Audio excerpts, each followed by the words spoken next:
Good evening. It's the final day of the world's biggest technology conference happening in Houston, Texas, the Offshore Technology Conference, of which Ghana hosted her own pavilion for the second time. The Minister for Energy, John Peter Amewu, and the Deputy, who is in charge of petroleum, were both there to honor these very occasion, including the CEO of Cosmos Energy, Talu, and many other indigenous Ghanaian companies were all there to honor this very great occasion. And OTC 2019 coverage on DNT, we brought it to you from the beginning of this program on the 6th of May. And today is the final day, and we are bringing you what happened in Houston today at the NRG Park in Houston, Texas. My name is Kofi Opon Orchery. Hello viewers, my name is Jermaine Nkrumah and my name is Paula Smith. We're here at the Golden Jubilee of OTC at the Ghanaian Pavilion, happening now in Houston, Texas.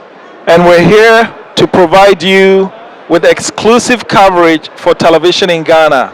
Stay tuned.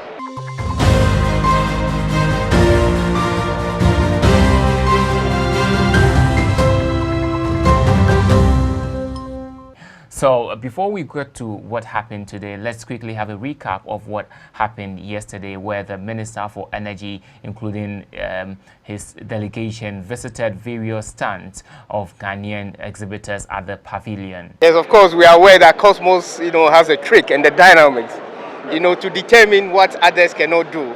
And so when the impossibility avails itself, the only company to call upon to do that is Cosmos. They've proven beyond all reasonable doubt that oil can be found when others cannot do it. So of course we are very happy to be with them here. No doubt their level of participation in terms of what they do for the society is something everybody have to watch. This is a company that really improves the training capability of Ghanaians and we want more Ghanaians to get into the sector. We encourage Cosmos as we move to deeper waters and more challenging areas within our oil and gas sector. This is the time to get involved. They don't have to run away. We need them. We need them, so they should come along with us. Thank you for your support and for your encouragement, and we look forward to continuing to work with you and the people of Ghana. Thank you so much. There is no way when the history of Ghana is written in terms of oil discovery that anybody is going to forget about the name Talu. We appreciate the good job you've done over the period. Because of your involvement in the upstream activities in Ghana, we've seen a lot of improvement. Absolutely. Educational facilities, social infrastructure, and that is the extent of which oil can benefit its citizens.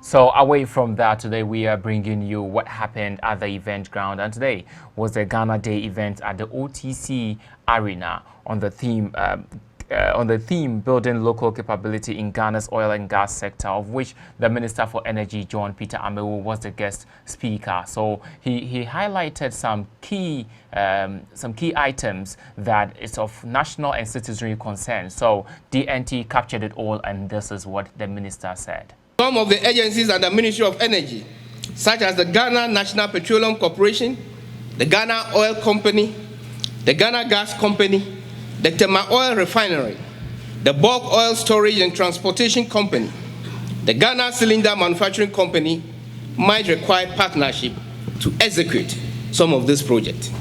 You are encouraged to see the various chief executives as seated here today. Ladies and gentlemen, it is a wish of the government of the Republic of Ghana that within the next decade, there will be a plethora of Ghanaian companies owning majority shares in oil and gas concessions and actively taking part in the downstream businesses as well. The leadership of Ghana will also be fulfilled if there are several Ghanaians working in international oil companies and occupying key positions. I will end my speech today with an appeal to you Ghanaian and international businesses to collaborate and exploit the investment opportunities in Ghana's oil and gas sector. The best time for any company to invest in Ghana, it's now. I appeal to those in diaspora to come home and invest in our oil and gas sector, for it is through the investment that we can collectively build a country called Ghana. I thank you for being part of this program today. Thank you. So that is what the minister said in his speech when he was addressing the people at the Ghana Day event at OTC Arena. And away from that, today, as I said earlier, is the 50th, the last day of the event, and then the event is celebrating its 50th anniversary. So it's more of people celebrating them for a good event put together. So Fred Bonsu, a diasporan, shared what he thinks about the event for this year, as well as Victor Ansa, applauding them for a good event put together to commemorate their 50th anniversary. The OTC this year has been quite instrumental. It's the 50th anniversary, and we have loads and loads of people that came in this year. All the honorable ministers and everyone that actually came in were quite informative. The part that actually interested me the most was the part that the 25% local content in most of the companies that actually will be developing in Ghana is what actually, that's where my interest is. My personal goals and objective as to setting up something in Ghana has to do in the separation units in gases. So that's what I'm also looking at. The OTC this year being the 60th or 50th anniversary. Right, 50th anniversary has they put up an excellent program. The Ghanaian representation was also excellent. Yes. They did a good job. The ministers and the panel were very, very informative. Yes. They gave us good information about the OTC and what Ghana is doing in terms of gas and oil and everything. Yeah. So it was a great experience. After the interactions with Fred Bonsu and then Victor Ansa, we also made time to speak with a member of parliament for Takwa Insiayim and then vice chairman for the Parliamentary Select Committee on Mines and Energy, who also shared some vital information with the DNT correspondent Paula Smith, talking on the Local Content Act. We want to see the local content being exposed to trigger more Ghanaians in the field, because if you really want to get the benefits in this enclave, then you need more Ghanaians getting in there, and that is what we will be encouraging more Ghanaians to do, and that is why we are seeking more investors to come down. We partner and do it. The Local Content Act is envisaging to be giving not less than 5% of whatever you have or arrangement with Ghanaians, and 5% is enough. It's huge because we didn't have that arrangement previously, and now the 5% is huge for us. And another aspect that we would also want to be deepened is the workforce. Right. That if you take Ghana Gas, for example, it used to be occupied by Chinese, but as I speak with you, it is 100% Ghanaians, and that is a hallmark and something that we are excited about. Dr. Ben Asante is the CEO for Ghana Gas, and then speaking to him earlier, he also made us understand that very soon, instead of oil and gas, we are going to have a turnaround to be gas and oil. I think there are two key uses of gas, as I mentioned. The first is for power generation, and the second for non-power uses, such as in the fertilizer industry, methanol, even for vehicular transport, like in the form of CNG. So when you look in the next 10-15 years, we're going to be seeing gas actually playing a very pivotal role in the petroleum or energy space. Now, with the environmentalists also keen on reducing atmospheric emissions, oil and certainly coal will be playing a less important role.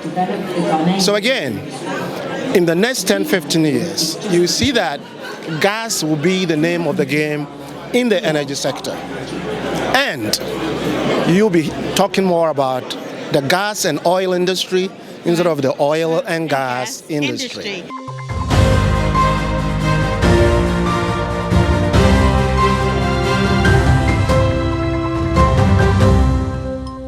And also away from that, Frida Prempe, Member of Parliament, and then Moses Enim also shared their concerns after they visited the event, or they attended the event for this year. And then these concerns, I am sure that you will love it, because the kind of information that they give out there is something that you got to know. From the parliamentary point of view, as a member of the Committee on Mines and Energy, we play oversight responsibility on the agencies under the Ministry of Energy. So we are here to learn at first hand what actually the whole thing is about, and also try to sell Ghana, promote Ghana, project Ghana, and lure investors back to Ghana. Because Ghana is doing very well in the oil and gas sector now. We want to see Ghana in the next 5 years drilling more than 500,000 a day. We want to see Ghana moving forward in the oil and gas sector. What I'm particularly interested in is also in the fact that we have to tell our story as Africans and Ghanaians. Yes. I'm hoping that in the next 5 years, we would hope to host OTC in Ghana or in Africa. We're here as Parliament to also support this cause, looking for partnership to exploit our resources in petroleum and its derivatives, and with the vision of the president that Ghana beyond aid, that we should be able to put our loins together and manage our country such that we will no longer go about looking for aid, but rather we're looking for partners, people who will come join with us to develop and make progress, make investment in a win-win situation, such that the country will benefit. DNT correspondent Paula Smith also spoke briefly to Theo Efrain of Modec Ghana. One of the things I've done in the past was to implement the LI 2204. And Modec currently has a big program to localize a lot of its roads. As I speak with you, there's been a program put together to have 25 young Ghanaian graduates given 18 months training, part of which they spend at the refinery in Ghana, the remaining 6 months in Brazil, where Modec has 11 FPSOs that we operate. Beyond that as well, there is a program to basically replace a number of expatriate staff on the offshore facilities. The OTC ends today.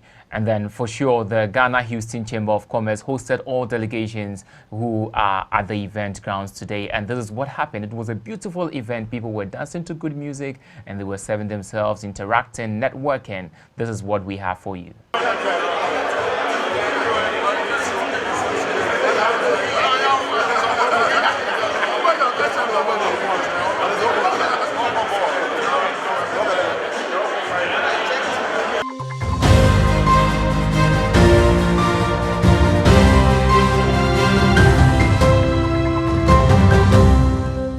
So at this time, DNT wishes OTC a happy 50th anniversary and wishing them all well. And then we are hoping to have a very great an event that is greater than this of 2019 in 2020. So at this time, I want to say a very big thank you to all partners who supported Ghana to host their own pavilion for the second time, to the Ministry of Energy, to the government of Ghana, to Conshape, to Ghana Petroleum Commission, and to all partners. Every single person. Mentioning it all is going to be very lengthy, so this is what I'm going to say. A very big thank you to all of you, and we hope that you get to have the power to support us next time so that Ghana can once again host her own pavilion at OTC in Houston. And then I want to say a very big thank you, a special thank you to the CEO of DNT in the person of Jermaine Nkrumah for the wonderful coverage that he sent to us together with Paula Smith and then Obri Yabwa. To all the camera crew in Houston, a very big thank you to you. It's been a wonderful event that you forwarded to us down here so that we could present to the Ghanaian people. Then they get to know what their delegation, their representatives are doing there in Houston. And we hope that they are going to bring down here some very good investment. A very big thank you. Tomorrow, we will be bringing you the recap of all the event from the 6th of May to today, the 9th of May. And for sure, the closing ceremony is happening this evening, so we will capture that in the recap tomorrow that we'll be bringing to you. My name is Kofi Opon Ochiri. Thank you very much to our crew in the studio here in Ghana at DNT, to the technical director, Sami, a very big thank you, to Felix, the producer, a very big thank you, to my news head, Traudy Deku, a very big thank you to everybody. Have a good evening and enjoy the rest of your day with DNT. It's all possibilities.